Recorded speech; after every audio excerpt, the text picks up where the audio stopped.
Kartik private company में sales manager था।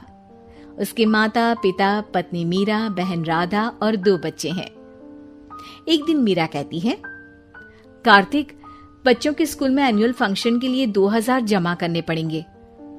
अरे अभी कुछ दिन पहले ही तो 10,000 जमा किए थे ना। हाँ, वो तो फीस और प्रोजेक्ट के पैसे जमा किए थे। अभी तो अगले महीने एडमिशन फीस और किताबों के पैसे भी जमा करवाने पड़ेंगे। 40 से 50,000 का खर्चा है। मीरा, इतनी तो सैलरी भी नहीं है मेरी, ऐसे कैसे काम चलेगा? तो मैं क्या करूं?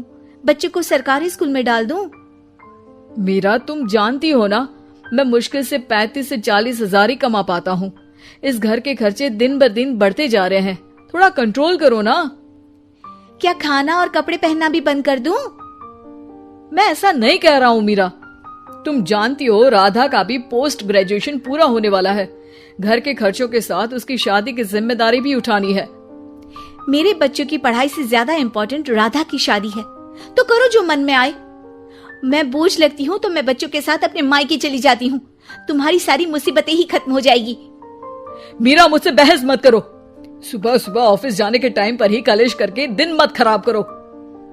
इतना बोलकर कार्तिक वहां से चला जाता है।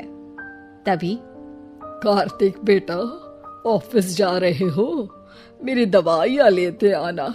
और बेटा, बिजली का भी बिल 2 महीने से जमा नहीं हुआ, इसे भी आज जमा करवा देना। जी पिताजी, लाइए बिजली का बिल। 4,600 रुपए बिजली का बिल आया है। माँ, मीरा, राधा, कितना ज्यादा बिल आया है। भैया, ये 2 महीने का बिल है और मैं तो सिर्फ फोन चार्ज करती हूँ। अरे बेटा, मैं तो गीजर से पानी गर्म करने के अलावा मेरे कमरे में एक पंखा और एक लाइट ही तो जलते हैं। मीरा, तो फिर इतना बिल कैसे आया? हाँ, सारा इल्जाम मेरे पर ही लगा दो ना। भाभी, आप भी तो एसी चलाती हो, उससे भी बिजली का बिल बहुत ज्यादा आता है ना। एसी मेरे मायके से आई है और वो भी अब सबकी आंखों में खटकने लगी है। मीरा, अपना मुंह बंद करो और आज के बाद तुम एसी नहीं चलाओगी। माँ, आप भी अपना पानी धूप में गर्म करके नहाया करो। कार्तिक ये कहकर घर से ऑफिस के लिए निकल गया। घर से कुछ आगे जाते ही उसकी गाड़ी पंचर हो गई। कार्तिक को पंचर बनवाकर ऑफिस पहुंचने में लेट हो गया। बॉस ने कार्तिक को अपनी कैबिन में बुलाया। may I come in, sir? Come in. बहुत लेट हो तुम। सॉरी सर, कुछ प्रॉब्लम्स की वजह से लेट हो गया। मुझे कुछ नहीं सुनना। तुम्हारा टारगेट कंप्लीट हुआ?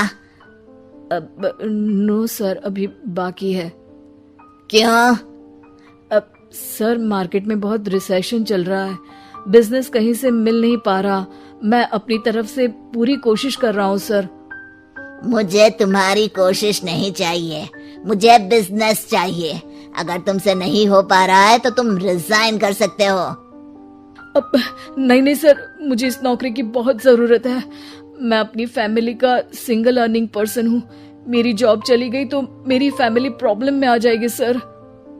इसका ख्याल तुम्हें रखना चाहिए। जाओ यहाँ से, और बिना बिजनेस लाए मुझे तुम अपना मुंह मत दिखाना। कार्तिक बिजनेस की तलाश में इधर से उधर कड़ी धूप में सारा दिन भटकता रहता है और थका हारा जब शाम को घर आया। बेटा, मेरी दवाई ले आए और बिजली का बिल भर दिया। अब दवाई लाना भूल गया पिताजी, और बिजली का बिल जल्दी भर दूंगा। पर बेटा, याद से भर देना, वरना बिजली वाले बिजली काट कर चले जाएंगे। लीजिए पानी। बच्चों के एनुअल फंक्शन के लिए स्कूल में जमा करने वाले पैसे लेकर आए? अभी सैलरी नहीं आई है मेरा, और अकाउंट में ज्यादा पैसे भी नहीं बचे हैं। तो क्या बच्चों को स्कूल भेजना बंद कर दूं? बच्चे अगर इस साल एनुअल फंक्शन नहीं अटेंड करेंगे तो कोई पहाड़ नहीं टूट पड़ेगा। और अब तुम मेरा दिमाग खाना बंद करो। अरे, आप मुझ पर क्यों चिल्ला रहे हैं? कार्तिक गुस्से में घर से बाहर चला जाता है। अब मीरा रोने लगती है। भाभी, आप रोइए मत, टेंशन लेने से कुछ नहीं होगा। पर राधा, घर के भी खर्चे हैं, कार्तिक के गुस्सा करने से घर के खर्चे नहीं पूरे होंगे। पर मीरा बेटा, लड़ाई करने से भी कोई समाधान नहीं मिलेगा, उल्टा घर का माहौल ही खराब होगा। पर मुझे लगता है हमें भी घर के खर्चों में हाथ बढ़ाना चाहिए। मुझे योगा सेंटर में जॉब का ऑफर मिला है, मैं कल से ही जॉब ज्वाइन कर लूंगी। वैसे तो मुझे भी सिलाई आती है, मैं भी लोगों के कपड़े सिलना शुरू कर देती हूँ। हाँ बेटा, मैं भी तुम्हारा घर के कामों में हाथ बटा दिया करूंगी और काज बटन लगाकर सिलाई करने में भी सहायता करूंगी। मीरा, मैं तुम्हारे बच्चों के साथ मोहल्ले के बच्चों को भी ट्यूशन पढ़ाऊंगा। इसी बहाने मेरा टाइम पास भी हो जाएगा। इस तरह से अब घर के सभी सदस्यों के सहयोग से पैसों की समस्या दूर हो गई और सब खुश रहने लगे। इससे हमें सबक मिलता है कि एकता में कितनी ताकत होती है।